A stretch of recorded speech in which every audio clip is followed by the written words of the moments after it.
Hi Z community, back with you again this week. This week we're going to talk about knees. I've been getting a lot of questions recently from athletes saying, hey man, I've been doing a lot of stuff for my knees. I've been doing all of your closed chain knee circles, etc. They make my knees feel great and they feel safe. What's the next step? So here's what we're going to show you, which is the next step.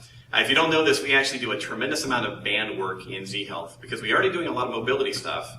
But what we tell people is that once we've gotten good at moving our knees, moving the rest of our body, we want to add some load to it. Now, we have a new product coming out shortly. I'm not going to tell you when yet, but it's called the Strength Gym, which is a full body training session that takes you through how to use bands to do everything in Z. But what I want to focus on today is just knees. Knees we see all the time. Kids, adults coming in, they were out playing soccer, playing basketball, whatever, get some kind of crazy knee injury. And then we want to help them in the rehab process. The thing that we always tell them is that, listen, a lot of the advice that we've been given traditionally in the gym is kind of wrong. Because we always tell people in the gym setting, hey, if you're doing a squat, you want to make sure that your knees don't go past your toes and a lot of things like that. That's kind of true, but mostly not. Because in the real world, our knees are constantly deviating in and deviating out and going forward and going back. And if we never practice doing those things safely and intelligently, we're going to set the stage for an injury to occur. So in Z, we just say, hey, what actually happens? How can we prepare well for it?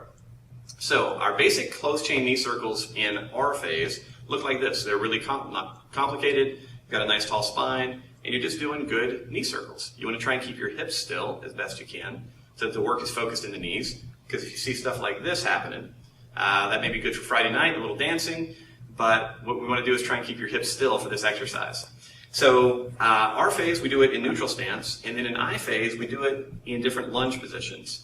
Now, in your different lunge positions, you can do knee circles with one knee, or another knee, or both knees at the same time.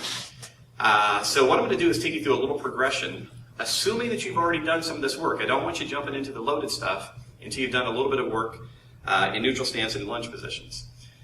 But, once again, we're back to our lovely band. What I'm going to ask you to do is take the band, twist it once, so you now have two loops. Once you have the two loops, you step into them.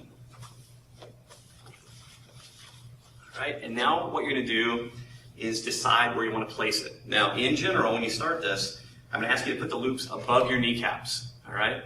You got a nice tender little bone just below your kneecap on the outside that is best not to have the bands looping around.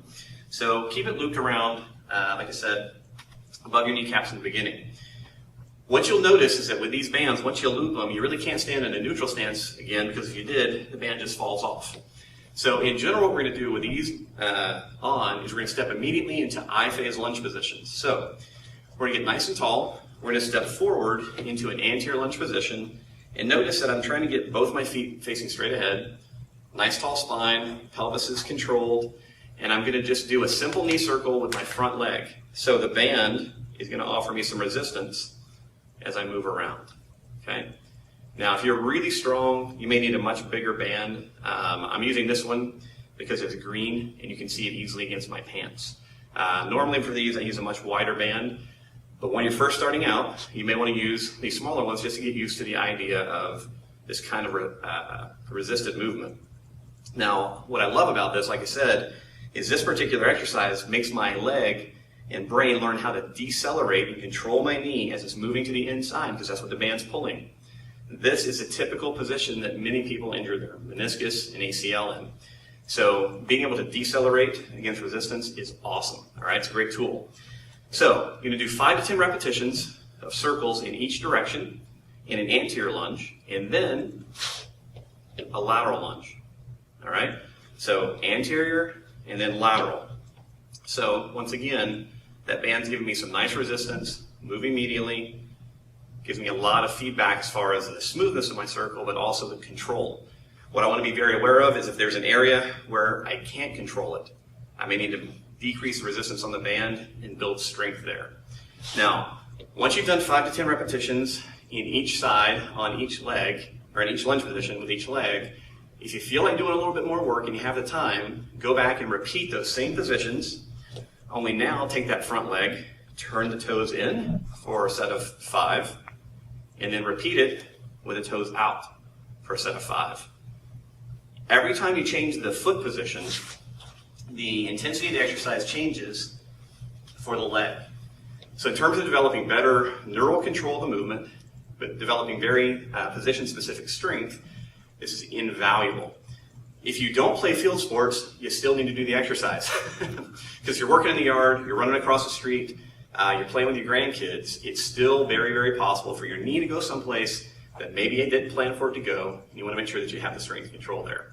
And this is the exercise that will let that happen. So there you have it. There's a way to progress your knee work. If you have questions about this, please call the office. If you don't have bands, we can tell you where to find them. It's an incredibly useful tool. And like I said, over time, if you're already doing Z-Health work, it's going to become invaluable to you going forward. So like I said, if you have questions, anything we can do to help you, please give us a call. Thanks.